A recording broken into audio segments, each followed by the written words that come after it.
Russia आरो इउक्रेननि गेजेराव दासिमबो सोलिगासिनो दावहाया आरो बे दावहाया बबेनिफ्राय बबेसिम थांगोन बेनि फारसेबो सिमा गैया। अदेबानि बे दावहायाव रासिया आरो इउक्रेननि गोबां सान्थ्रिजों लोगोसे सुबुंफोराबो जिउ गोमाबाय। बेबायदिनो गोबां सानथ्र'हायै जाथायफोरखौ दावहानि समाव नुनो मोन्दों। नाथाय रासियानि सान्थ्रिनि देहायाव मोनसे ओरैबायदि बेसादखौ बोखांदों जेराव फाहामगिरियाबो सोमोनांदों। सुलुंनि बादिब्ला दावहानि समाव जोखोम जानाय रासियानि सासे सान्थ्रिनि देहानि सिङाव गोथां बमाखौ दिहुनदों। फाहामगिरिया अपारेशन खालामनाय समाव गोथां बमाखौ दिहुननो हायो। देहा फाहामगिरिया सोमोनांनानै बुंदों, सान्थ्रिनि देहा सिङाव माबोरै गोथां बमाया हाबलांखो आरो मानो बेफ्रुआखै। फाहामगिरिया बुंबावदों, अपारेशन खालामनाय समाव बमाया बेफ्रुगोननि सन्देहजों गोबां गिखांनाय फैदोंमोन। डेली स्टारनि रिपर्ट बादिब्ला रासियानि सान्थ्रि निकले पासेनक'नि देहा सिङाव गोथां बमाखौ मोन्दों।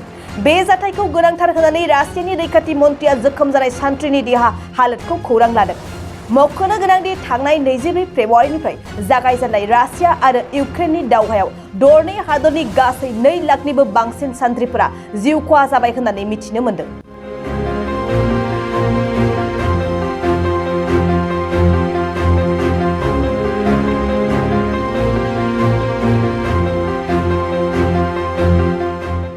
मोनसे फोसावथाय क'क्राझार जिल्लानि सिङाव थानाय दा रियेलिटी पाब्लिक स्कुलाव पाब्लिक रिलेशन अफिसारनि गोनांथि जादों। गोसो गुदुं बिजाथिफोरा थाबैनो जगाजग खालामनो हागोन। पाब्लिक रिलेशन अफिसारनि थाखाय बिजाथिया इंराजि आयदायाव MA खालामनाय जानांगोन, नङाब्ला मास कमिउनिकेशन एन्ड जार्नालिज्म आयदायाव MA खालामनाय जानांगोन।